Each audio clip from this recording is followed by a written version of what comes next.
siente, cree que debe hacerse sentir como autoridad y mandar memorándum. Eso es un balcón, de verdad, en mi carrera política. Nunca en mi vida me había mandado un memorándum.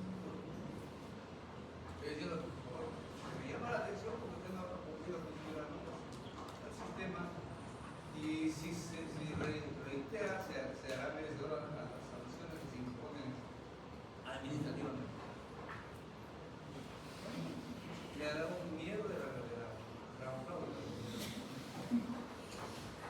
Pero más que miedo es una bronca, ¿sí? Porque los gusanos a veces miran demasiado alto. Bueno, entonces hoy día vamos a conversar de un tema importantísimo que puede ayudar a un grupo de artículos. Y he preferido desarrollar el tema de generalidades, porque uno puede hablar sobre los que están acá y los casos de la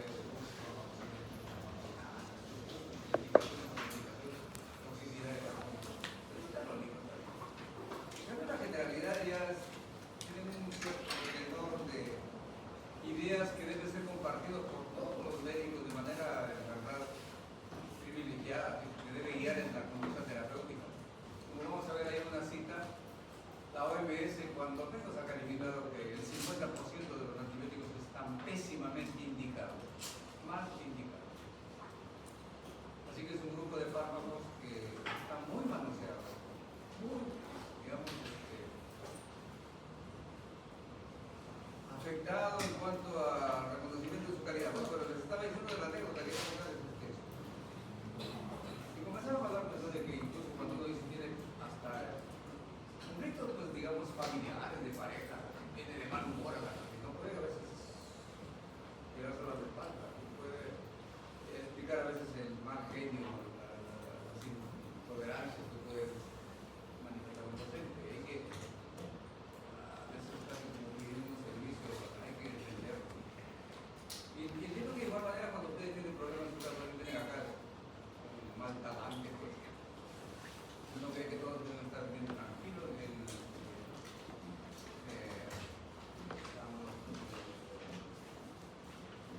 atentos y con ganas de pasar esta buena experiencia en aula, pero no siempre es así. Y dentro de esas conversaciones, el primer docente que expuso dijo, bueno, a veces es recomendable tener una mascota, porque según se ha visto en los estudios psicológicos indican que no se maneja una mascota, es una mascota que dan afecto. Yo conozco unos tipos que tienen mascotas, ¿saben a qué tienen mascotas? Tarántulas. Uno tenía por ahí, andaba en el hombro con un pacazo, tenía un pacazo, pero igual. ¿Qué afecto dan estos animales, maldita sea? ¿Qué caricia les puede dar a ustedes? Otros con una boa. Bueno, pero los perritos, por ejemplo, los gatitos, son otro tipo de animalitos. Realmente, son todos jóvenes. ¿Sabes? Yo me pongo a pensar. Te juro que yo así quiero más a veces a mis perros que a los que están a mi alrededor. Y sé que me he sentido querido por un perrito que está muriendo de viejo. Como nadie en la vida me ha dado afecto, sinceramente. Es el único animal que es una persona que me rodea, que me contaban en mi casa que parece como si adivinara que estaba yo como a 3 cuadras y ya el perro estaba inquieto en la puerta. ¿Qué diablos tiene su modelo por el color? Magnetismo, que le comunica eso. Estaba ahí amparado en la puerta esperando. Muy chiquito, y yo tengo mi celular. Tenía que agacharme para que me le encuentre en la cara y esté feliz. Y no se podía saltar ahí un poco. Una belleza, ¿no?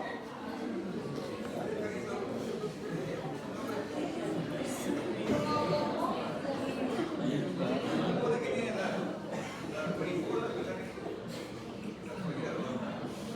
tiene 17 años. No ve, escucha, pero siempre. Y bueno, yo que el profesor decía, por favor, les sugiero que consigan una mascota. Y siempre antes de venir, abracen a su mascota, déjense la ver y verán que van a tener su estado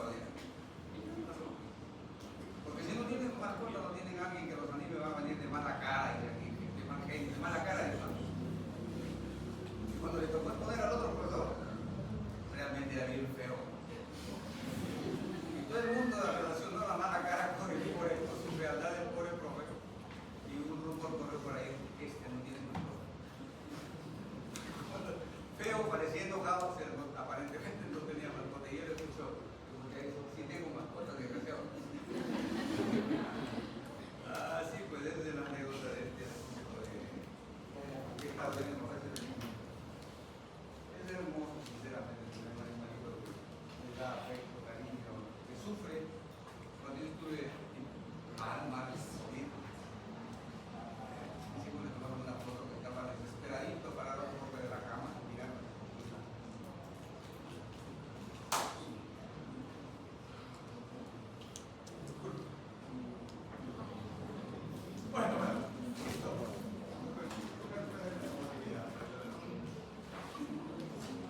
Bien, vamos a ver cosas serias.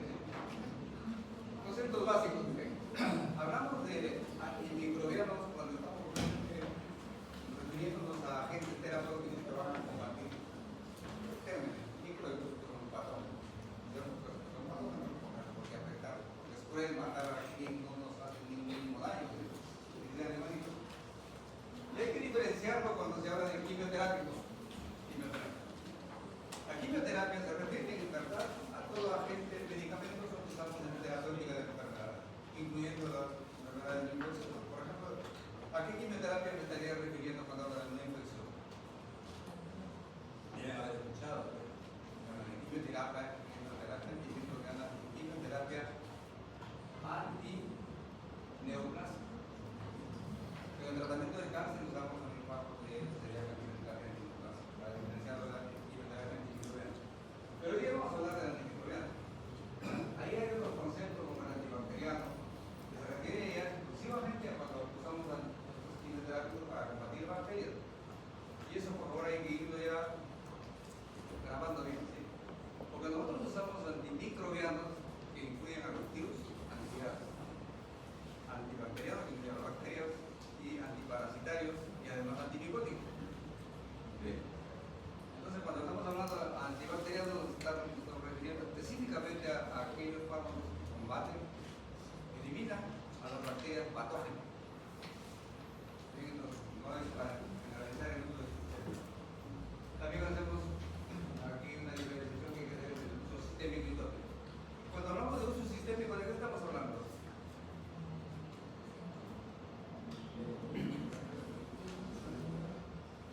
De un fármaco que va a ir a actuar a todo el organismo, sistémico. Local es solamente un órgano en un área determinada. Pero por favor, eso es relativo, jovencito, es relativo. Porque un fármaco que tenga actividad reconocida como local no deja de tener una cierta presencia a nivel sistémico, a nivel general. No muy trascendente, pero es algo relativo.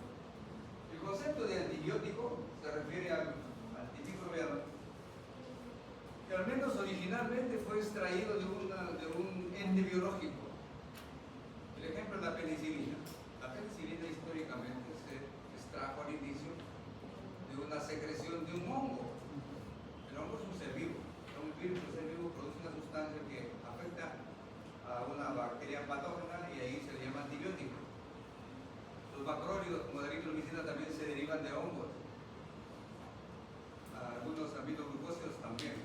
Pero hay otros que son puramente sintéticos, no se obtienen de ningún otro microorganismo. Los azúcares, por ejemplo.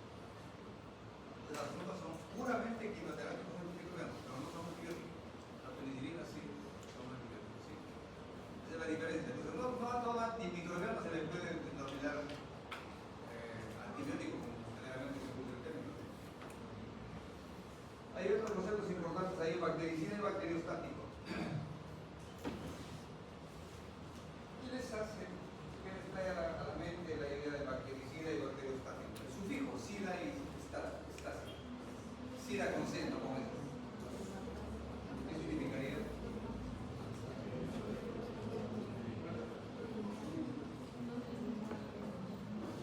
Elimina, pero más específicamente, mata bacterias.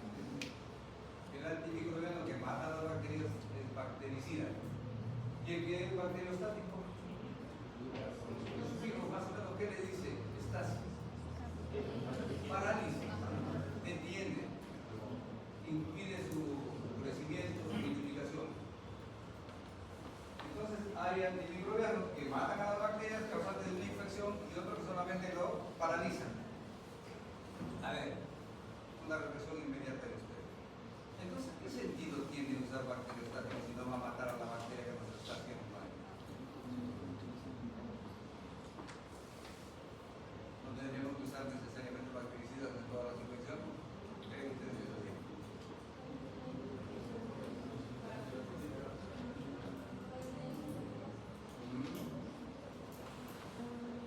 Y si usamos bacteriostáticos, como no estamos matando a la bacteria, no nos vamos a curar de la infección. ¿Qué dicen? Puede ser porque la infección es por...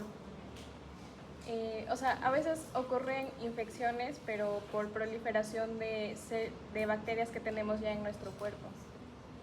Claro, tenemos bacterias en nuestro cuerpo, obligados, millones de millones. Pero, más o menos, ¿qué tendría que ver con esto? Esas son las floras, ¿no es cierto? Claro. Como hay una proliferación abundante de estas bacterias, ocurre esa infección. Entonces, al como que inhibir, por así decirlo, la proliferación de estas bacterias, también haríamos que la infección sea menor. A ver, planteamos la inquietud de otro modo. Bien, ¿saben cuánto tiempo tiene la especie humana, el Homo sapiens, en el mundo? ¿Cuántos años tenemos viviendo como especie humana? Antes éramos homínidos. No podíamos decir que éramos seres humanos. Tuvimos un salto cualitativo extraordinario. Homo sapiens. Y el Homo sapiens tiene, se calcula en promedio 100.000 años de existencia en el mundo y en el universo. La vida empezó con el ser humano. La vida empezó, se estima, hace 4.000 millones de años. La Tierra, se sabe que tiene 4.500 millones de años.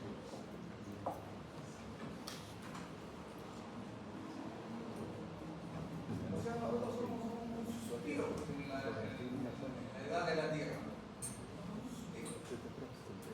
Y al menos desde que empezó la vida, desde acá,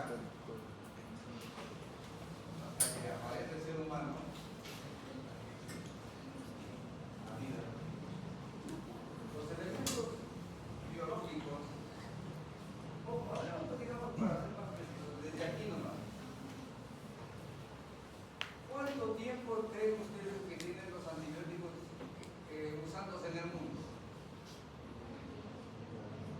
El primer quimioterápico que se usó, antimicrobiano eficaz, fue la sulfa. Las sulfas se descubrieron y se comenzaron a usar en el año 1930. O sea, tenemos recién para cumplir 100 años. La quimioterapia. Los antibióticos en general, si quieren ustedes, recién para cumplir 100 años. O sea, 900 años, no, 100.000. 990.000 años nos hemos pasado nosotros ya como seres biológicos sin conocer los antibióticos.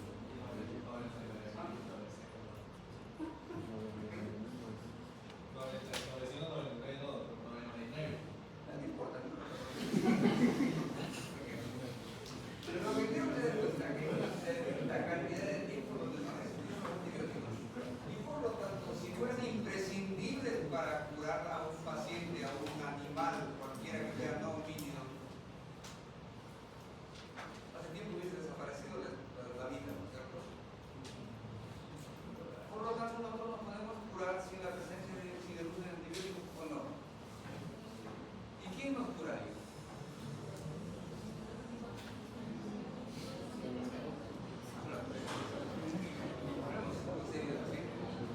¿Qué nos cura?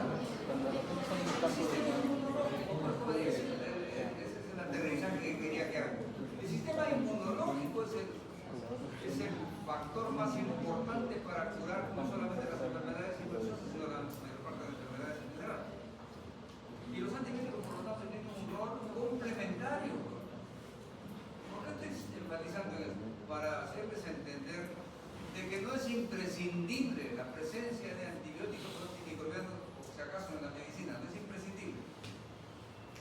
Y eso significa que hay que tener mucha precaución, entonces debemos usar como una necesidad absoluta. Apenas tenemos una infección, correr a preguntar si hay antibióticos, que me pueden dar un antibiótico para eso, que me puede dar la farmacia, denme algo para curarme de esta infección. Pongamos a los medicamentos en su lugar, y particularmente los antibióticos, en el lugar que le corresponde. En algunas ocasiones en enfermedades severas son salvavidas, claro que sí, pero en la generalidad son prescindibles. Con un buen sistema inmunológico no tiene por qué matarnos necesariamente una enfermedad. ¿Creen ustedes que una neumonía necesariamente tiene que matar a un paciente? No, generalmente lo mata, que está en situaciones relativamente inmunodeficitarias. No tiene factores adicionales que complican el problema. Entonces quedemos claros en esto. Los antibióticos son útiles, pero no son imprescindibles, por favor. Ahora, entonces si yo uso un antimicrobiano que es bacteriostático, sí puedo curar al paciente, voy a curarlo, pero ahí va a necesitar que entre en acción las defensas, la inmunología del paciente. Entonces es como si el antibiótico bacteriostático como que pone en bandeja a las bacterias para que la respuesta inmunológica los acabe. Así funciona en este caso la terapia antimicrobiana. ¿Y por qué tenemos que usar a veces obligadamente bactericidas? Cuando el paciente está con inmunodeficiencia. Y no estoy hablando del SIDA necesariamente, porque es una desnutrición severa, anemias severas, y ahí implican una cierta inmunodeficiencia. ¿Estamos claros? Por favor. Bien, bien. El espectro, ¿a qué se refiere? ¿Sabe eso? Espectro antimicrobiano. A la diversidad de grupos, no digo de bacterias, la diversidad de grupos bacterianos que son afectados por un antimicrobiano. Decimos pues entonces, por ejemplo, que la penicilina es de espectro reducido, a diferencia de las cloroforinas de tercera generación como la ceftriaxona, por ejemplo, de amplio espectro. ¿Qué queremos decir con eso? De que la penicilina solamente va a afectar, por ejemplo, a cocos gram positivos, estafilococos estreptococcus. Nada más. A ningún gram negativo afecta la penicilina. Pero en cambio utilizamos, por ejemplo, la amoxicilina y ya afecta a gram positivos y también coge gram negativos. Ya un poquito amplía su espectro. Afecta a otro grupo de microbios. Y la cefalopurina de tercera generación coge pues a todo lo que encuentre en su camino. Es amplio espectro. Entonces la diversidad de grupos antimicrobianos son afectados por el antimicrobiano es el espectro. La profilaxis significa prevención. Y ustedes deben tener en cuenta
De esos 5 grupos de antimicrobianos, con esos mecanismos de acción continua, que sí señalaron de cuáles serán aquellos antimicrobianos que están ahí, que no necesariamente nos tienen que afectar a nosotros como hospederos, que solamente afectarán a la bacteria.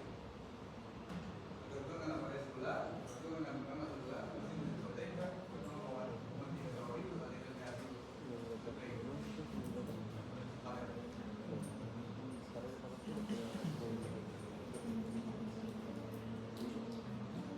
¿Qué dice usted, señorita?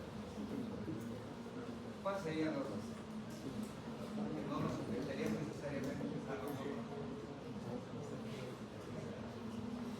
Antimetabólicos.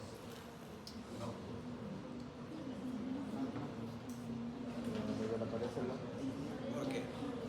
Ya está o sea, permite que no se sintonice la pared, pero de la bacteria. Parece la que hay bacterias. ¿Y con la pared celular de nosotros nos afecta o no? No, ¿Por qué? como solo de las bacterias. Solo la bacteria. Por eso digo, la pared celular de nosotros no nos afecta. Eso es lo que deduzco yo de lo que dice. Dice, solo de las bacterias afecta su pared celular. O sea, nuestra pared celular no le hace daño. ¿Seguro? Por favor, jóvenes. Sí, la pared celular es esta pared.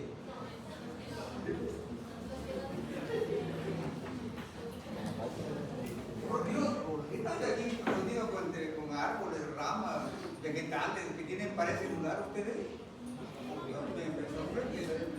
Me sorprende, están usando lo que sirve. O sea, para la pared celular de las bacterias, no más. No te pones, por favor, no me toquen así. No tenemos pared celular, las células ninguna tiene pared celular, lo tienen solamente los vegetales y las bacterias. Así que los que están acá, pues el vegetal no tiene que afectarnos para nada, porque no tenemos pared celular.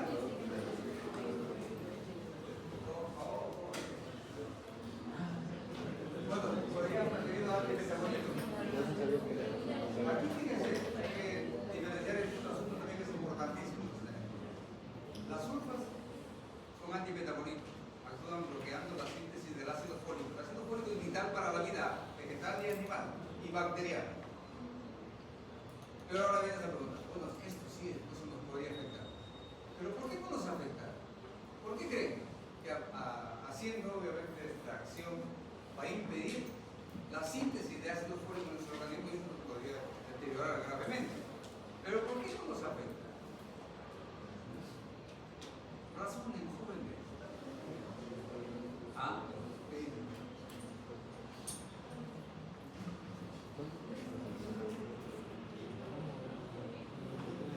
La vida en general de bacterias, de seres humanos, necesita ácido fólico, es vital para la vida.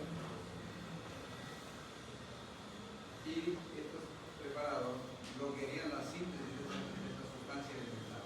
Pero ¿por qué no nos afecta? Porque nosotros, ¿de dónde obtenemos ácido fólico? Sintetizamos, claro que sí. Pero ¿cuál es la fuente más importante de aporte de ácido fólico en el ser humano? Señorita, usted al fondo. ¿De dónde tiene usted el aporte de ácido fólico? Aparte de que su organismo sintetiza ácido fólico, pero ¿de dónde tiene la cantidad que necesita para vivir?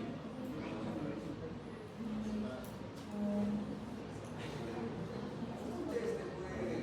Conteste, por favor. La alimentación, pues jóvenes de la dieta, por favor. Eso es elemental.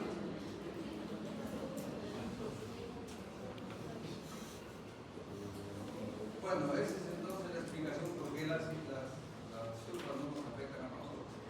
La síntesis de ácido fólico lo inhiben también en nuestras células, pero por fortuna tenemos una dieta suficiente. La alimentación nos aporta la cantidad imprescindible de ácido fólico que necesitamos, así que no nos va a afectar para nada. La bacteria no va a comprar alimentos a la tienda para que tengan ácido fólico.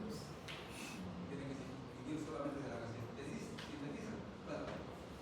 Bueno, entonces miren, a medida que vamos bajando, vamos viendo que sí tiene la opción, cuando menos mínima, de afectar a las células del paciente. El famoso triángulo epidemiológico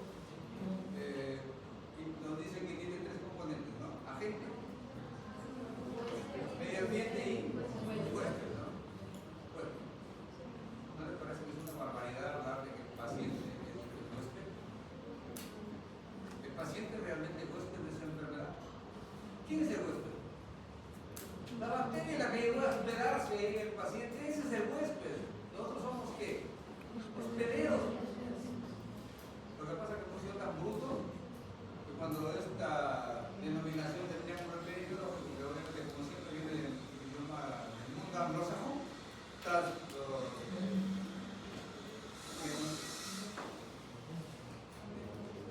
lo tradujeron mal y los brutos que recibieron la traducción lo aceptaron como huésped.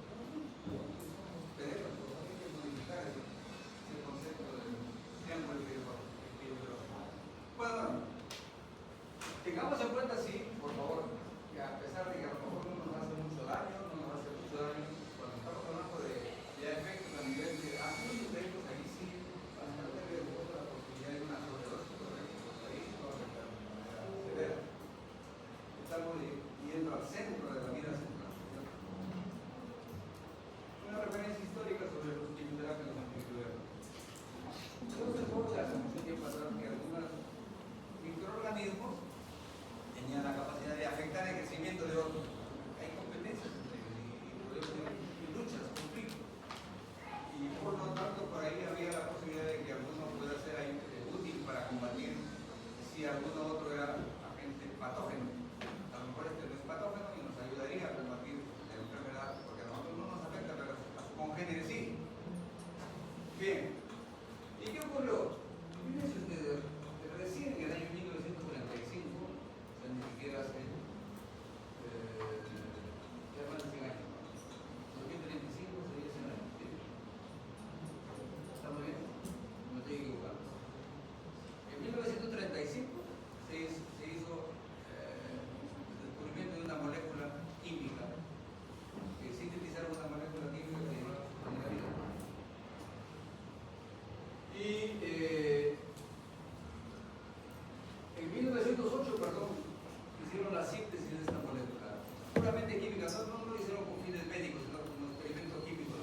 Y después lo convirtieron en un colorante, el famoso frontosil. Rubrum decían en ese tiempo, que rubrum significa rojo, era un colorante rojo, que lo usaron muchísimo para teñir tela, para la vestimenta, en esos años. ¿Y qué ocurrió? Que la curiosidad siempre está presente en el desempeño humano. Observaron de que en ese tiempo también ya habían inventado los microscopios, muy rústicos, pero ya existían microscopios, ya curioseaban por ahí algunas sustancias que llevaban a mirar el microscopio y lo que había pequeños microorganismos, descubrieron el mundo microbiano. Antes ni siquiera pensaban, conocían que existían bacterias, ni hongos, ni virus, mucho menos, ¿no? Entonces, ¿qué pasó? Estaban observando bacterias en medio de, digamos, acuosos, por ejemplo, agua de lluvia o agua de acequia, y encontraban que había cantidad de gérmenes ahí, pequeñas cositas que se movían. Estuvieron en la vida microscópica. Pero como los microscopios eran bastante rústicos, no se veían muy bien. Se veían como pequeños organismos por ahí que a veces se acercaban a la lente de inmersión y se observaba mejor, luego se alejaban y se borroneaba la imagen. Entonces alguien pensó, dijo, ¿qué pasaría si yo le aplico este colorante que empleaban para teñir la ropa? A lo mejor se van a colorear sus estructuras internas, veían que parecía un globito en medio, que podía ser núcleo, que tenía filamento, flagelo, por ejemplo, pero no se veía muy bien. Entonces, les daban este colorante para ver si eso se teñía y podían verlo con mayor, digamos, precisión. Y sí, pues ocurrió eso. Aplicaron este colorante al medio de cultivo, lo observaban y encontraban que había una estructura que después le llamaban núcleo, otras más pequeñas, partículas endoplásmicas, que había filamentos, flagelos, empezaron a encontrar detalles de las células microscópicas. Pero curiosamente también algunos se fijó que esas estructuras, digamos, biológicas se coloreaban, pero iban como deteniéndose, no se multiplicaban y al final se quedaban en estasis plena. Y obviamente morían después, pero no por acción del colorante, sino porque ya pues dejaban de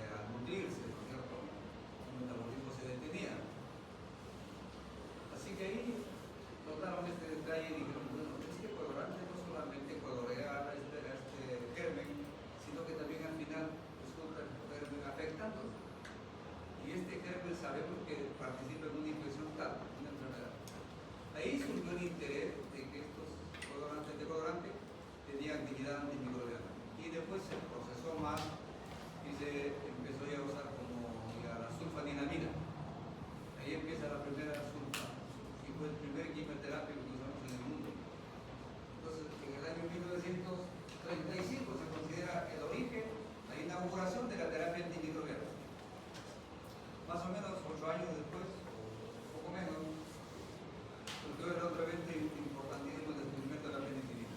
Ya creo que ustedes conocerán cómo es este hecho que parece un poco anecdótico, ¿no? Como Alexander Fleming encontró que había una secreción por ahí de un moho, ¿sí?, que tenía efecto antimicrobiano. ¿Y eso cómo ocurrió? Se dice, se cuenta. En ese tiempo estaba Fleming investigando placas de cultivo de gérmenes y estaba estudiando los estafilococos. Tenía sus colonias y necesitas en el medio de cultivo, agarrar. ¿Sí? Y ahí observaba después las características de estos estafilococos. Y se cuenta que dejó un día destapado la placa, semi-tapada. Y había caído una gotera que coincidentemente del techo de su habitación, porque es con el nombre de un clima muy húmedo y todas las casas eran de madera, y se formaban hongos en la madera. Y con la humedad había escurrido un hongo y caía una goterita y justo entraba en el resquicio de la plaquita de cultivo. Y cuando Fleming llegó al otro día, observa eso, lo había destapado y había entrado una gotera por ahí. Y resultó que en el sitio donde caía la gotera había un árbol.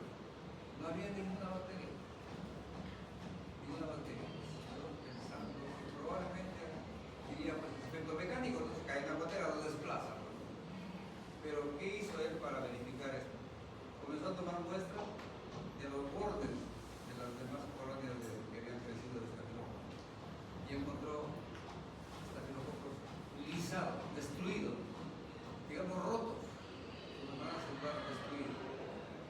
Entonces Fleming dijo, esto no es efecto mecánico, no es explosivo. Esta secreción que ha caído debe tener algún componente químico que ha destruido los estafilococos. Y ahí es donde comenzó a investigar Raúl y encontró pues, que la excrescencia era una secreción muy particular que le llamó penicilina.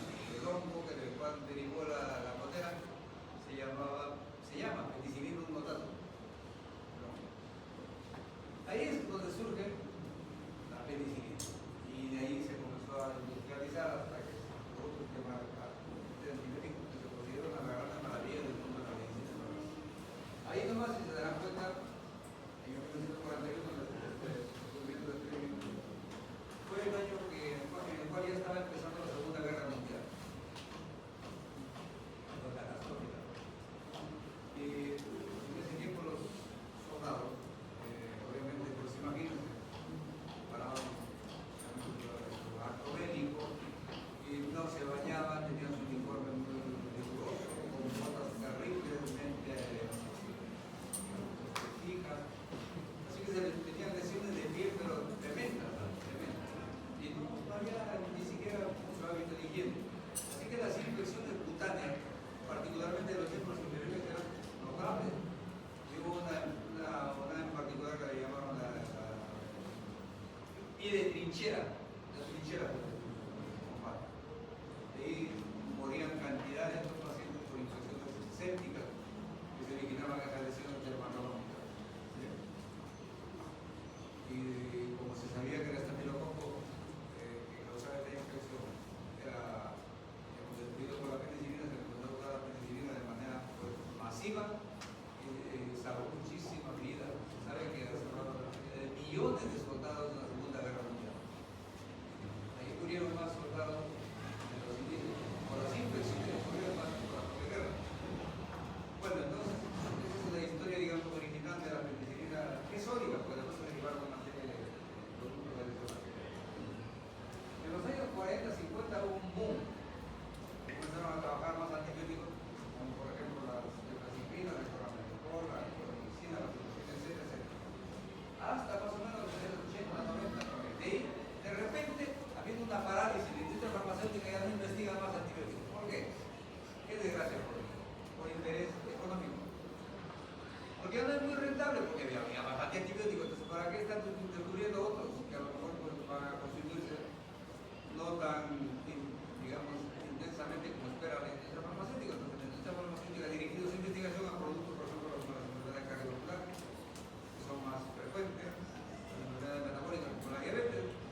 todos los antibióticos habidos y por haber.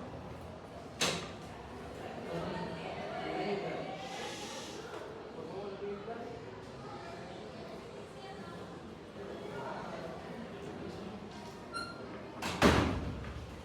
qué jovencito, les juro, hace más o menos 4 años que estoy, ya ocurrió una infección causada por Escherichia coli, multiresistente a drogas, absolutamente resistente a drogas. Por fortuna, es una infección que se ha autolimitado en el Reino Unido. Y eso no ha ocurrido solamente en el mundo, ha ocurrido aquí en Chiclayo, que es un paciente de Impala, un paciente varón de 82 años, con una infección urinaria por Escherichia coli.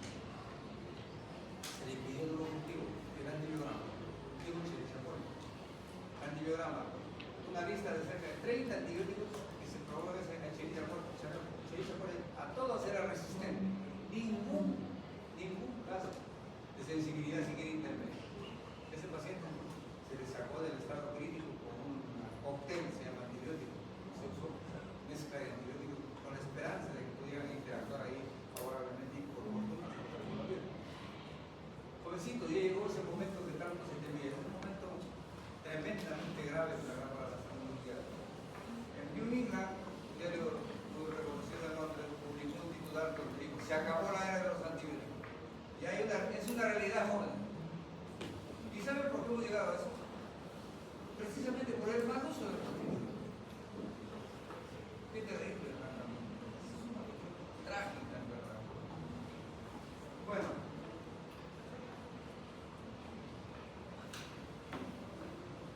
Aquí, estamos reiterando el concepto, pero me interesa particularmente remarcar el concepto del efecto post-antibiótico. Una curiosidad extraordinaria. A ver, jovencito, ya, ¿cómo les interesa el celular y siéntese tranquilo? ¿Quiere, por favor? Por favor. Dijimos que el celular no debe utilizarse en el aula. Bueno, ¿qué es el efecto post-antibiótico?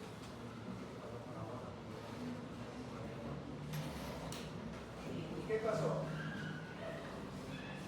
Miren, en los años 60, 70 del siglo pasado, se comenzó a usar un antibiótico muy extraordinariamente activo para las infecciones urinarias, que es la gentamicina, una aminoglucosa. Y la gentamicina, por vida media, a propósito del concepto de vida media, o sea que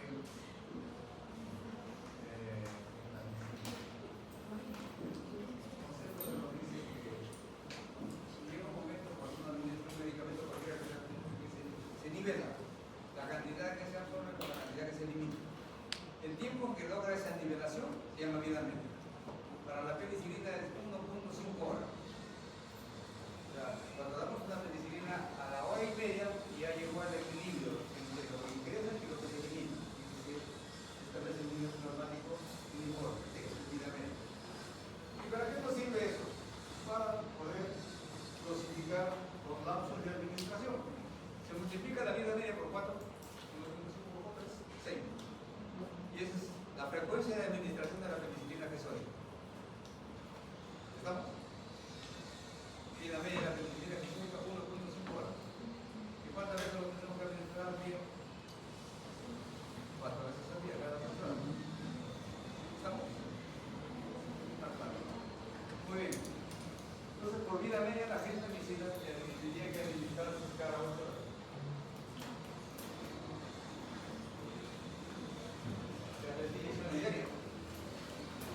Generalmente intramuscular. Imagínense que un paciente que tenía una infección urinaria se le administra los antibióticos generalmente 7 a 10 días. O sea, tenía que recibir en todo su tratamiento, en toda su enfermedad, 21 o 30 inyectables. 21 o 30 inyecciones por vía intramuscular. ¿Creen que todo el mundo lo cumple? No, pues realmente 3 o 4 días y abandonar el tratamiento porque nadie soporta el trauma de estar recibiendo inyecciones, más aún cuando confunden la vía intramuscular con la vía intranalgal. No solamente tiene que usar en las nalgas, la vía intramuscular, hay una serie de músculos grandes que pueden recibir una dosis. Pero bueno,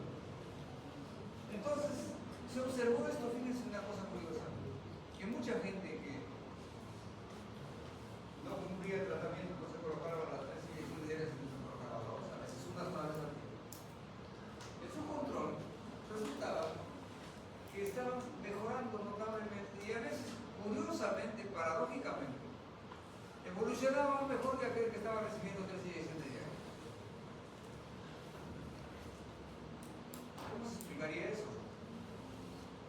Se encontró precisamente que con la gentamicina al menos, el nivel de mortandad, como dice ahí, supresión persistente de crecimiento bacteriano luego de la exposición de corta duración. O sea, el efecto antimicrobiano de la primera dosis era tan intenso contra esas bacterias que eran susceptibles que la población de bacterias se reducía a un mínimo. Y para que pueda dar otra vez síntomas agudos de enfermedad, demoraba mucho tiempo en recuperarse. Y cuando ya estaba en ese proceso de recuperación, lo agarraba la siguiente dosis demorada. ¿Entienden? ¿Se capta la idea? ¿Sí? Entonces, por fortuna, miren cómo es que se observó esto, este detalle curioso. La primera dosis es tan intensa para matar población bacteriana que reduce al mínimo esta cantidad de bacterias. Y queda tiempo para que cuando se recupere y pueda provocar algún agravamiento de la infección, da tiempo porque la siguiente dosis demorada lo coge otra vez como intenso. Eso se le llama el efecto post-antibiótico. No es por si acaso propio de todos los antibióticos, solamente de algunos de ellos, como por ejemplo los aminoglucósidos, la gentamicina, los aminoglucósidos, la quinolona, los macrólidos, la gentamicina, la tetraciklina y los beta-lactámicos, especialmente los que tienen acción sobre el antibiótico. ¿Se entiende? No con ese efecto post-antibiótico. O sea, no necesitamos en este caso dar las dosis tan altas como se daba antes y ni tan frecuentemente. Pero eso es con algunos no lo conozco, está demostrado. Por ejemplo, se puede aplicar en todos los organismos antimicrobianos. Eso es lo que hemos revisado. Ahí solamente para referirnos a los términos importantes.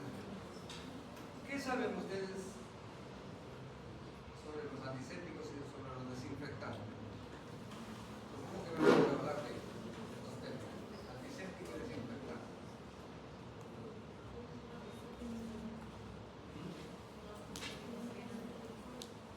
Claro, el alcohol es un fármaco que podríamos involucrarlo, pero hay que aplicarlo bien, entonces estamos en una diferencia notable de esto. Bueno, cuando nosotros queremos eliminar microbios que haya en nuestro organismo, aparato, algún mueble, usamos ya sustancias conocidas que van a desinfectar, ¿cierto?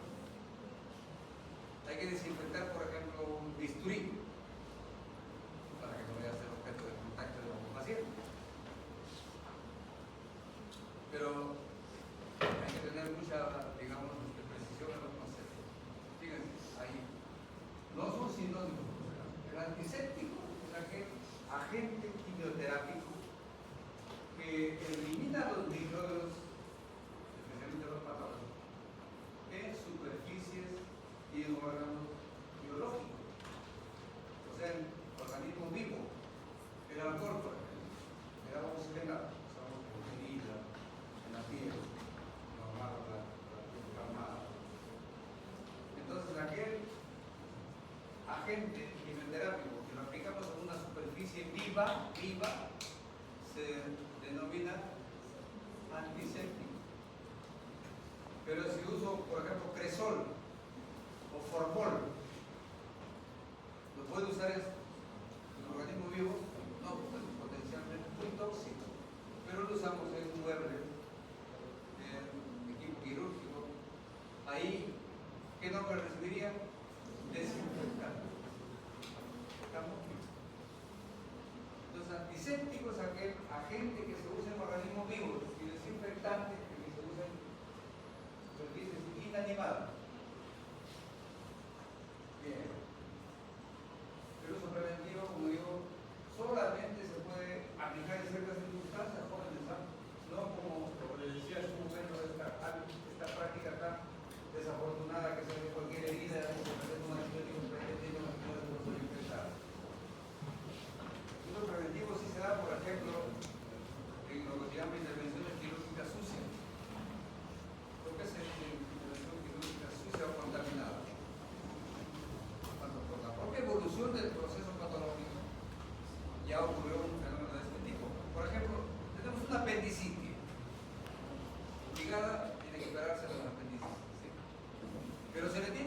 buscar idealmente antes de que se complique, antes de que se rompa, antes de que se abra el apéndice.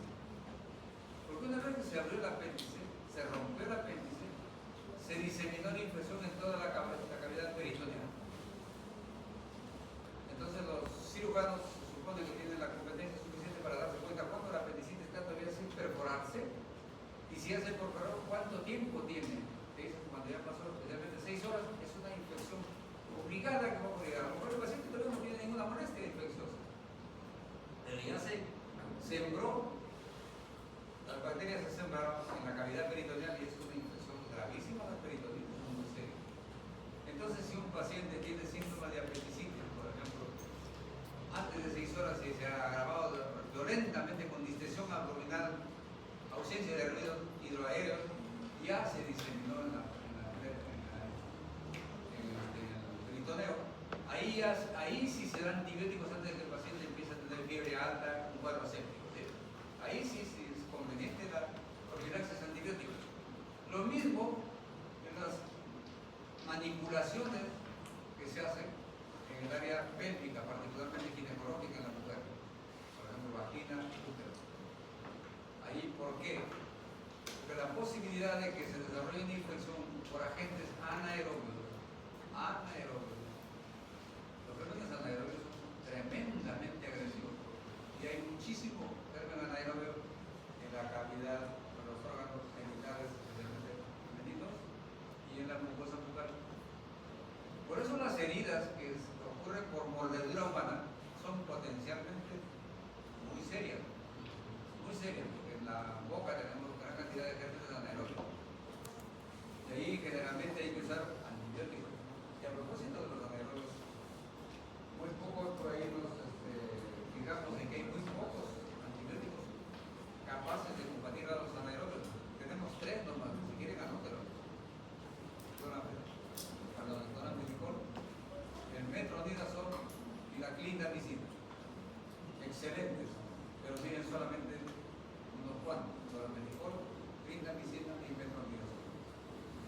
Entonces, si ustedes tienen un paciente que viene con una mordedura, a lo mejor por ahí, en alguna parte, por ejemplo, por una persona, otra persona, tienen que usar mejor, por favor, antes de usar penicilina, la amoxicilina, tienen que usar de preferencia clindamicina, por ejemplo. Hagan eso. Bueno, los mecanismos ya los estamos prácticamente recuperando, pero hay que ser un poco más precisos, aquí dar un poco más de detalle. Los beta-lactámicos decíamos en una primera diapositiva que son los que actúan a nivel de pared celular. Aquí los estamos detallando, por ejemplo, las penicinas y las cefamopetas son beta-lactámicos, que actúan inhibiendo la síntesis de la pared celular o promueven su destrucción e incluso además promueven un mecanismo de autolisis. Es una cosa bien extraordinaria como las penicinas son activas de este conocimiento. Hace que la bacteria solita genere un proceso de autolisis, de autodestrucción en su pared celular. Y ahí tenemos una serie de agentes, como hemos dicho, las penicilinas y las cefaloporinas son los principales. La que actúa sobre la membrana celular, con enzima, por lógica, esto sí nos afectará. Claro que sí, porque las células todas tienen membrana celular. Obligado. Hay que tener mucho cuidado, son potencialmente tóxicos. Pero que intervienen con la síntesis proteica de igual manera. Por eso son potencialmente peligrosos. Lo que actúa, esto es a nivel de ribosomales por la síntesis proteica. Lo que actúa en la síntesis es un rico comedor. Miren, los inhibidores de la RNA polimerasa, la rifampicina, por ejemplo, esos antibióticos es muy útil para infecciones severas, pero no se puede usar así nomás por el potencial daño que tiene a nivel de ácido nucleico. Lo que inhibe la ADN quiasa, como la quinolona. A propósito, fíjate, la quinolona, por ese potencial riesgo, están proscritas. La literatura seria dice no deben usarse a menores de 18 años de edad, donde se sabe que recién ya se estableció una seguridad en ese mecanismo de eso. Pero aquí en nuestro país hay incluso pediatras que debidamente y de manera ignorante están usando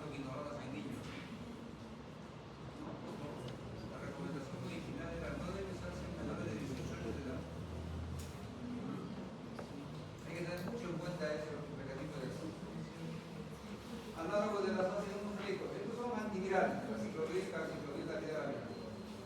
¿Cómo actúa? Nosotros decíamos, el mecanismo por el que actúan estos antivirales se llama mecanismo de incorporación fraudulenta. Incorporación fraudulenta. ¿Qué significa eso?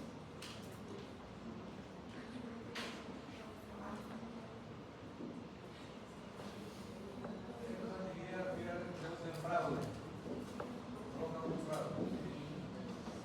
Se hacen pasar, miren ustedes, se hacen pasar por bases jurídicas o pirimíricas. Y como son antivirales, el virus necesita, obviamente, replicarse su ADN o su ARN. ¿Sí? ¿Qué pasa? Para replicarse necesita bases jurídicas y pirimíricas. Y en la ciclovirus es como si se disfrazara de una base de este tipo. Y el virus lo incorpora como una base jurídica en su ADN o en su ARN. Y ahí es donde el ciclovirus deteriora al virus. Lo puede destruir. Eso por lo que se llama incorporación fraudulenta. Se hace pasar por una base jurídica o pirimírica, se incorpora en el ADN o en el ARN del virus y lo destruye. Eso ocurre curiosamente en el microbioma, como antiviral.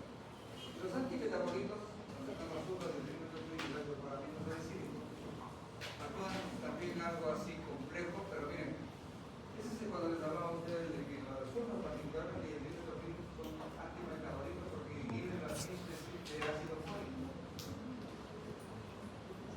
El ácido fólico, repito, es vital para la vida, tanto de las bacterias como de los seres humanos. Y en los humanos, por suerte, la mayor parte de ácido fólico que necesitamos viene por ahí, pero la bacteria no. Y para que se sintetice el ácido fólico, actúan varias enzimas en etapa. Las sulfas actúan inhibiendo a una de estas enzimas. El trimethoprim inhibiendo a otra enzima. Por lo tanto, se potencia. Si yo uso una sulfa, como es por ejemplo el sulfamethoxazol, y el trimethoprim acá, lo combino, ¿qué estoy haciendo? Estoy afectando con mayor intensidad la síntesis del ácido fólico de la bacteria tal. Actúa acá y actúa acá. Eso es una sinergia extraordinariamente maravillosa de esta asociación. Esta asociación existe en medicina. ¿Cómo se llama? Cotrimoxazol.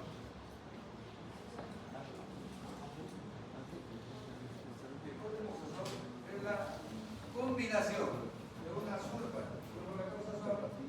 con el trimethoprim.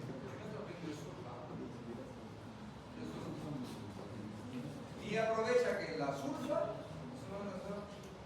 inhibe esta enzima, se bloquea la síntesis de ácido fólico, pero no del todo. Pero se completa ese bloqueo, actúa el trimethoprim, como el cual está asociada a la sulfa, y ahí sí afecta notablemente al microorganismo patógeno. Es una sinergia extraordinaria, que es un paso secuencial. El cotrimoxazol, al menos en su momento, fue una maravilla, pero como siempre, van perdiendo vigencia. ¿Por qué? Porque como siempre, repito, son usados irresponsablemente y al final se van generando resistencia. Ahora ya poco se usa el cotrimoxazol, pero sigue siendo muy útil, por si acaso, por ejemplo, en infecciones respiratorias de la tercera edad, particularmente en el EPOC, la bronquitis crónica, sigue siendo muy útil. Bueno, aquí hay un tema que me interesa remarcar muchísimo, la posibilidad de que haya interacción. Miren, las interacciones no necesariamente son positivas, ¿verdad? Cuando son positivas hablamos de sinergia, y si no son positivas, son negativas, digamos inconvenientes, hablamos de bloqueo, interferencia. Entonces, ¿qué pasa? Quiero que capten esta etapa. ¿Recuerdan que hemos hablado de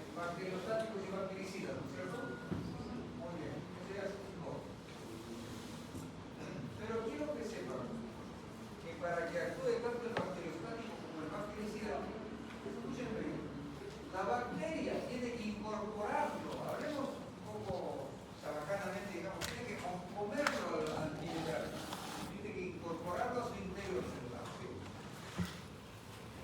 ¿Entienden bien eso? Entonces, yo uso el bacteriostático.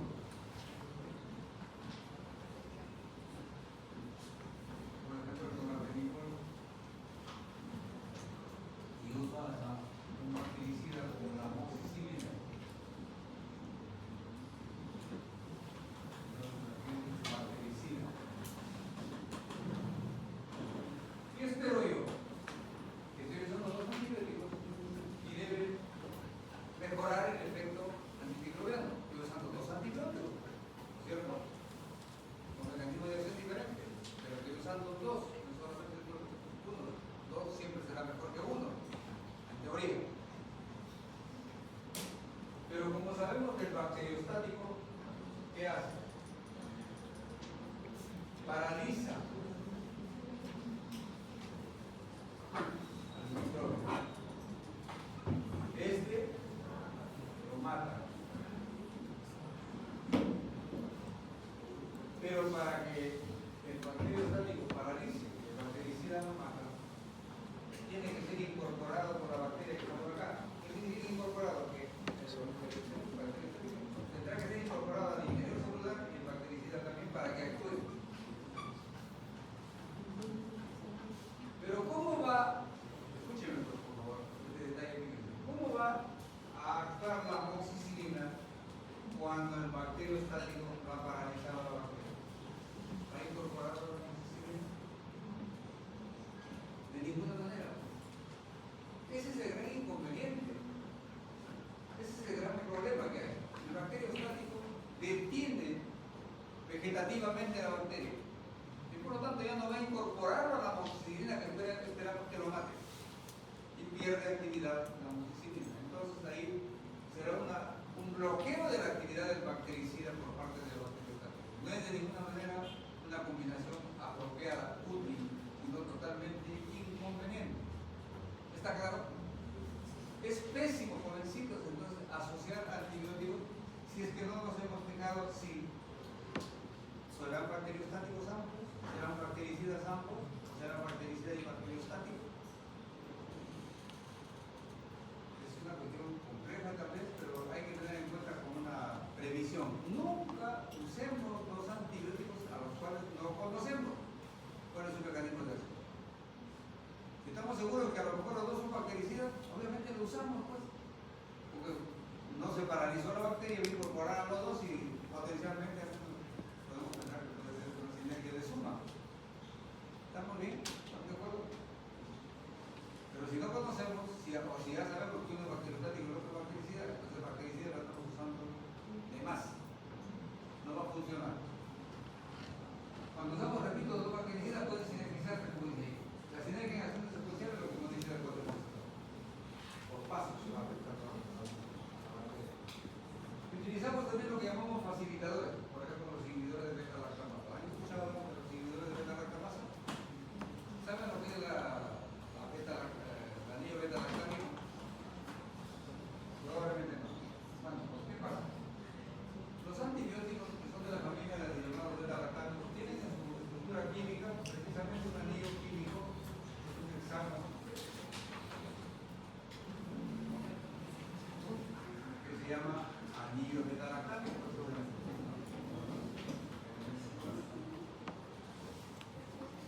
Y fíjense que las bacterias son, de verdad, tremendamente hábiles y desarrollan estrategias para defenderse de los antibióticos. Las bacterias son muy hábiles para eso. Y elaboran una serie de estrategias. Dentro de ellas es que comienzan a sintetizar enzimas, fermentos que destruyen esta estructura del anillo beta-lactámico. Y por lo tanto el antibiótico deja de actuar. Se destruyó. Como vamos a usar una amoxicilina. Se desarticuló su estructura anatómica. Desapareció su acción farmacológica. Y los microorganismos, por lo tanto, resisten. Un mecanismo de resistencia de los microbios contra los antibióticos. perdió su actividad que originalmente tenía. Cuando se inventa, se descubre la penicilina, en verdad tenía una actividad notablemente intensa. Pero por el mal uso comenzaron a elaborarse mecanismos de resistencia. Y dentro de ellos, las bacterias comenzaron a sintetizar beta-lactamados, destruyeron la molécula, el anillo beta-lactámico de la penicilina y la penicilina se inactivó. Adiós penicilina. Pero ¿qué ha ocurrido? Por fortuna, en la investigación farmacológica se sintetizó algunos preparados que tenían una exquisita actividad contra las enzimas que le llamamos beta-lactamados. Entonces la bacteria, el estafilococo, por ejemplo, produjo rapidísimo beta-lactamasa. Beta-lactamasa. Esta enzima beta-lactamasa destruía al anillo beta-lactámico, lo desarticulaba. Y por lo tanto la bacteria sobrevive. La investigación farmacológica, como le digo, logró, por fortuna, producir un fármaco que hace destruir a la beta-lactamasa y se preserva el anillo beta-lactámico. ¿Qué preparado es ese? Precisamente este es el famoso preparado que se usa muchísimo ahora junto a la amoxicilina. El famoso aceite orgánico.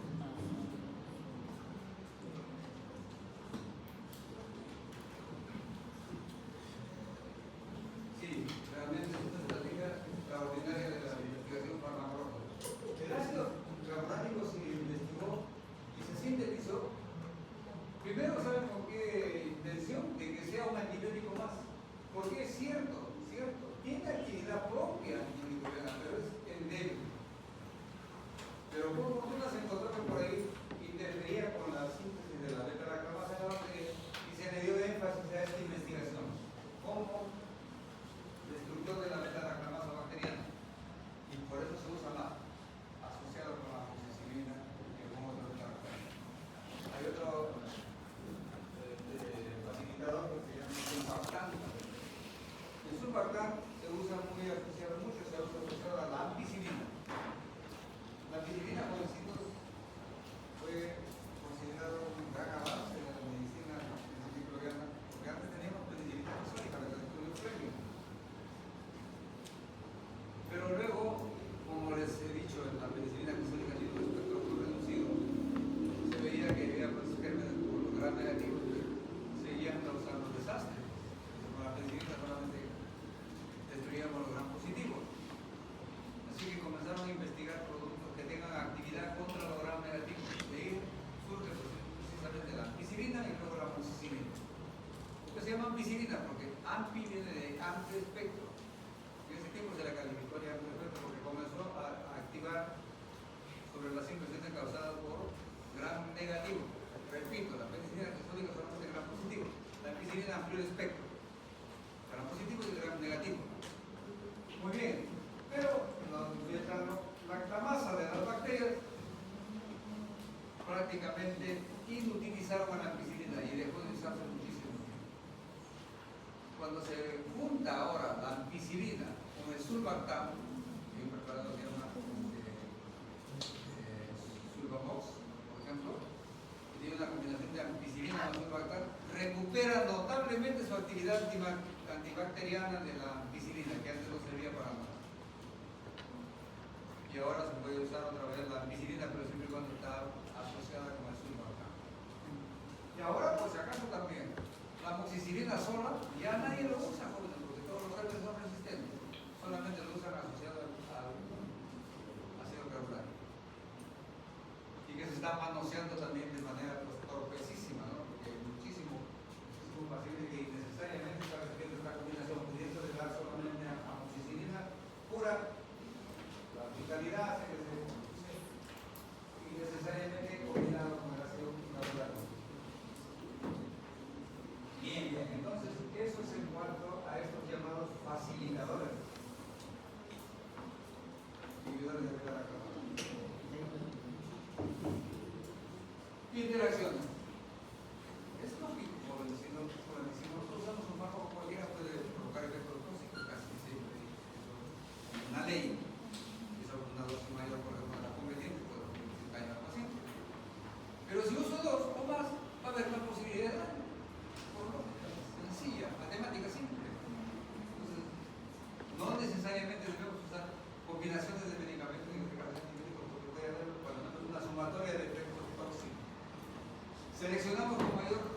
intensidad, gérmenes resistentes. Porque miren, curiosamente, cuando matamos a la gente que está produciendo una infusión, estamos matando a la gente sensible. Y al resistente le hacemos daño. ¿No? Se preserva feliz de la vida de germen resistente y al final va a quedar únicamente a los resistentes. ¿Y qué vamos a hacer en ese caso? Los infecciones van a ser producidas ahora solamente por gérmenes resistentes a los antibióticos. Es dramático eso. Mayores costos, obviamente que sí, pues. Si los fármacos, por separado se incrementan. El antagonismo posible, lo que hablábamos de los bacteriostáticos con los bactericidas. El problema de dosis fijas es bien especial. Miren, en nuestro país hubo un fármaco, digamos, emblemático de eso. Se llamó estreptopein. Ahora, por fortuna, ya no se usa. Y como su nombre lo dice, sí tenía el estreptopein. Precisamente tenía la combinación de streptomicina, que es un aminoglucósido, y penicilina glucósica.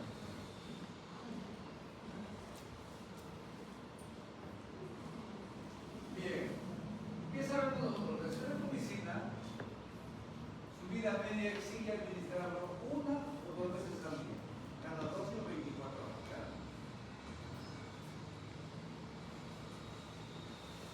Una o dos veces diario. La penicilina ya estamos repitiendo varias veces. ¿Cuántas veces se administra? 4, a veces 6 veces al día. En algunos casos, como la penicilina o la aspirina, cada 8 horas. Pero la penicilina estamos hablando de 4 a 6 veces diarias.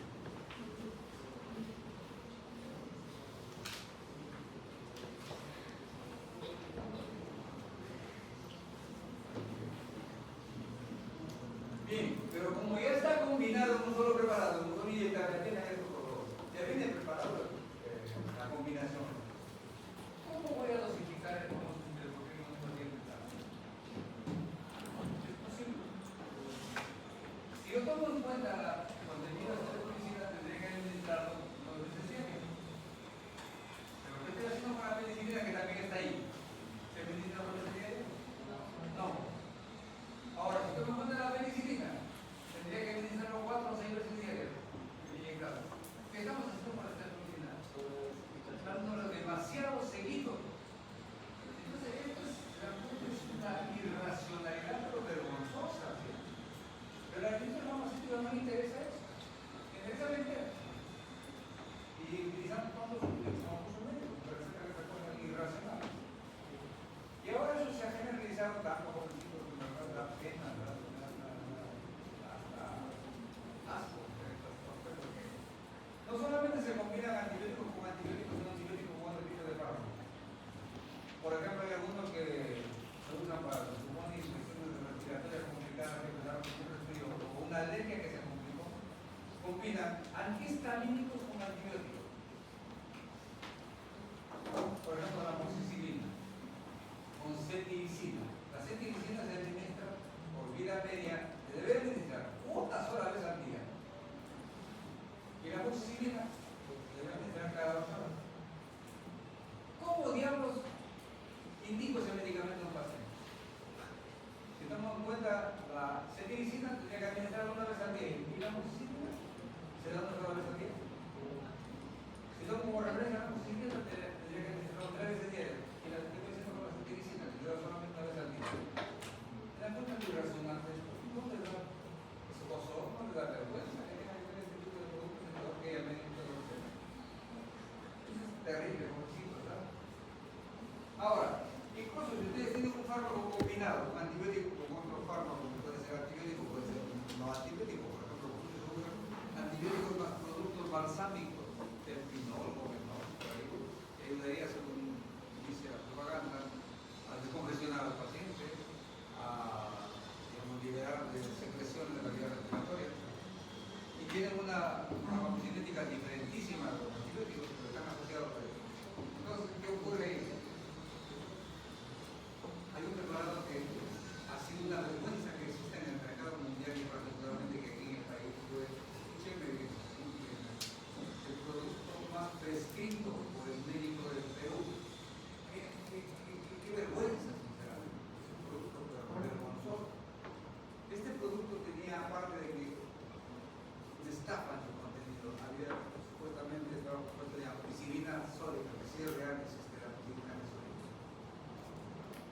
tenía una supuesta ampicilina benzatínica, que no existe, por favor.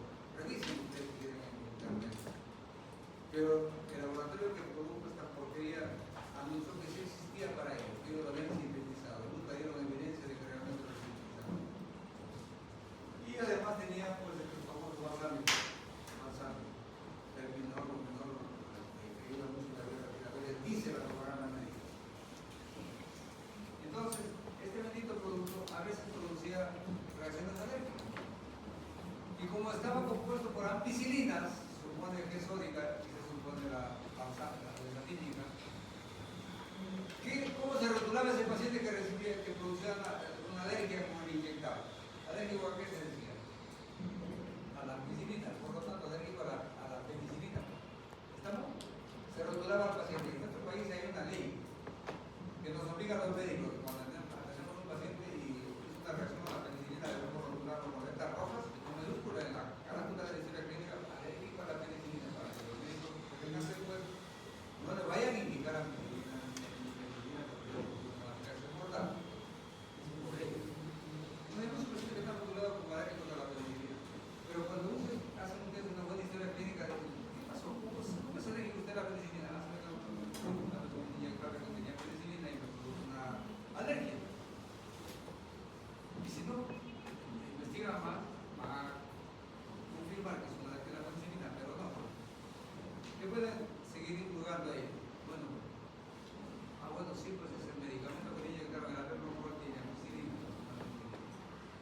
Pero pueden hacer una pregunta, pues, ¿y alguna vez usted tomó así un preparado que tenga solamente amoxicilina o ampicilina o ampicilina? Sí, puede ser que diga sí. ¿Y qué le ocurrió? Nada. Entonces, ¿de dónde salió la alergia a la penicilina? Esa reacción alérgica que tuvo fue a la penicilina, a la amoxicilina que tenía el preparado. Fue al terpinol, al gomenol y a los componentes que están ahí. ¿Se dan cuenta? Entonces, es difícil saber si realmente fue causada la alergia por la penicilina o por los agregados que tenían ahí. Ese es el problema de las combinaciones, en este caso, de antibióticos con otro preparado.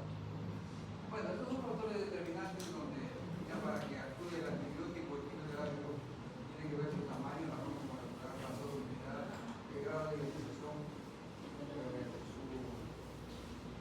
su farmacocinética puede ser afectada por el pH. Por ejemplo, la penicilina, que es sódica, pobrecito, apenas entra en contacto con la mucosa gástrica, se inactiva. El ácido clorhídrico lo destruye a la penicilina, por si acaso. ¿Sí? Entonces, no se puede usar penicilina que es sódica por vía oral. ¿Qué se hizo? Un cambio de químico en la molécula, se le transformó y se formó la famosa penicilina la fenoximetilpenicilina. Y por esa modificación química que se le usó, sí toleraba el ácido gástrico y sí se absorbe por vía oral. ¿Bien? Entonces, el pH tiene que ver aquí en la actividad de los antibióticos. Si hay disolución apropiada del fármaco, depende de la preparación farmacéutica. El flujo sanguíneo regional es importante porque ya saben ustedes que hay varios fármacos, en este caso tenemos órganos que reciben aporte sanguíneo diferenciado. Los órganos que más reciben flujo sanguíneo, ¿cuáles son? Corazón, riñones, cerebro, hígado. Así que ya podrán deducir que esos órganos son los que van a recibir más carga de antibióticos que el resto del órgano del cuerpo. Puede tener una actividad diferenciada. El área de superficie de absorción.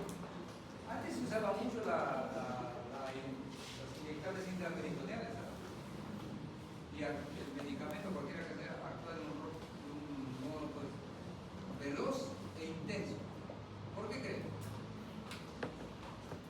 ¿Por qué la vía interperitoneal es veloz e intenso en cuanto a su absorción? Es anatómico, la base es anatómica. ¿Por qué?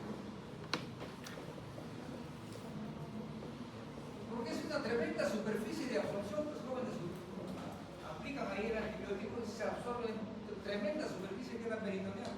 Y además, ¿qué tiene el peritoneo en cuanto a vascularidad? Tremenda vascularidad. Así que precisamente es muy activa esta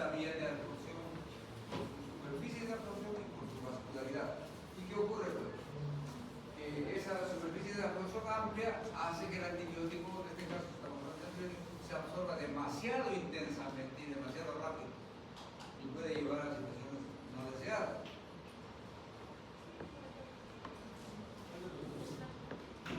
Sí, aquí quiero destacar el asunto de la fijación.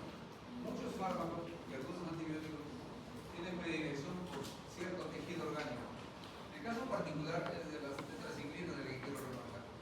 La tetraciclina se fijan con una avidez extraordinaria por el tejido óseo, particularmente cuando todavía está en crecimiento y desarrollo. Estamos hablando de un niño. Si se da tetraciclina, como a veces se dieron responsablemente hace tiempo, un niño en lo cual todavía está completando su osificación, se impregna la tetraciclina que se le da porque se activa su sistema respiratorio, pero no debe usarlo por esa impregnación. Se va a afectar notablemente su estructura ósea y dentro de la estructura ósea, ¿cuál? La dental. Yo sí he tenido la oportunidad de conocer una niña, ya jovencita, como la conocí, 17 años, que tenía la dentadura, en verdad, verde, casi como estas cosas que se ponen ahora, brackets, así verde y transparente y con una calle brutal. Había usado tetraciclinas toda su infancia porque era asmática que se complicaba muchísimo con el sistema bacteriano. Y si hubiésemos hecho su examen óseo, veríamos su esqueleto completamente verde, también así frágil, con altísima probabilidad de fractura. Entonces hay que tomar en cuenta eso, ¿sí? Usar los fármacos en edades y condiciones de las cuales no le vaya a afectar el futuro importantísimo en el tejido óseo. Por ejemplo, las quinolonas también, jovencitos, por favor, no deben usarse su gran sensibilidad sobre el tejido articular en menores de 18 años. Puede producir por ruptura de tendones y ligamentos. Pero hay pediatras atrevidos que están usando quinolonas de niños. Una ignorancia supina de la acción de estos fármacos. Los factores de los pederos. El individuo en quien vamos a usar el antibiótico también puede provocar algunos cambios especiales por particularidades, digamos, de edad, de censo, de patologías especiales. Entonces, los individuos a veces determinan qué antibiótico debemos tener. Por ejemplo, tenemos un pacientito de tercera edad que está haciendo infecciones respiratorias jovencitos. Ahí generalmente los gérmenes son muy difíciles de erradicar. Generalmente son gérmenes atípicos. La diferencia de los microbios que dan en personas más jóvenes, que los de la tercera edad son relacionados con gérmenes atípicos. Entonces se usan predominantemente los macrólidos, el cotrimoxazol que hemos mencionado ahí de la recomendación. Entonces la edad hace que pensemos en un cierto antibióticos a preferir. En los niños, obviamente, usamos con mucha selectividad los antibióticos, no se usan cualquiera que se use en adultos. Por ejemplo, en el embarazo, evidentemente existen. Los mecanismos de defensa. Hemos hablado ya sobre los mecanismos de defensa y la capacidad, digamos, de bacterias de hacer efecto bactericida o bacteriostático de los antibióticos. En los pacientes que tienen inmunocompetencia tenida baja, déficit de inmunocompetencia, ¿usaremos bacteriostáticos? Idealmente no. Y obviamente no estamos hablando de pacientes, por ejemplo, que tienen SIDA, tienen inmunodeficiencia adquirida. También estamos hablando de los alcohólicos crónicos, su inmunidad se viene abajo. Los desnutridos severos, también la inmunidad está abajo. Los que tienen anemia incluso, solamente por la hemoglobina baja. ¿Sí? Entonces son pacientitos con los cuales debemos manejar de un modo muy especial. Y ahí, por favor, insisto, nunca usemos, jóvenes, por favor, les ruego, nunca usen antibióticos junto a antiinflamatorios. Pero torpe, casi es un insulto que un médico indique a un paciente un antibiótico y un antiinflamatorio. ¿Por qué? ¿Quién me dice por qué? ¿Qué es la inflamación? Es una enfermedad. Una respuesta. Es una respuesta defensiva, jovencitos, por Dios, piénsenlo así, no se olviden, es una respuesta defensiva. El pobre organismo está inflamado porque está defendiéndose. La inflamación está combatiendo a la gente infecciosa. Está congestionada la zona, está roja, hinchada y duele. ¿Por qué? Porque hay un aflujo de sangre, hay un aflujo de elementos tipo polimorfos nucleares que están combatiendo a los virus, a las bacterias que están ahí. Y qué torpes somos cuando estamos antiinflamatorios. Estamos suprimiendo esa reacción defensiva y estamos incluso impidiendo que actúe adecuadamente el antibiótico. Y peor aún con antibióticos especiales como los macrólidos. Los macrólidos, por ejemplo, con la eritromicina o la acitromicina, ¿saben? Es más activo en algunas infecciones porque se incorpora en los polimorfos nucleares. Tiene una avidez extraordinaria los macrólidos, especialmente la acitromicina, se mete en el polimorfo nuclear y el polimorfo nuclear lo transporta al lugar donde está ocurriendo la infección. O sea, le sirve como vehículo. Y si somos un antiinflamatorio donde nos van a ir los polimorfos nucleares, se van a quedar, llegará el antibiótico. ¿Se dan cuenta de lo que hacemos con estas torpezas de usar irracionalmente medicamentos como antiinflamatorios? Por favor. Incluso es una torpeza que los médicos cuando los pacientes les preguntan, doctor, ¿qué tengo? Estás inflamado. Estás inflamada. El doctor me dijo que estoy inflamada. ¿Qué ha dicho este bruto de inflamada? ¿Qué te está diciendo? ¿Sabes qué te estás defendiendo? La inflamación no es una enfermedad, joven. La inflamación es una respuesta a tal o cual enfermedad. Bueno.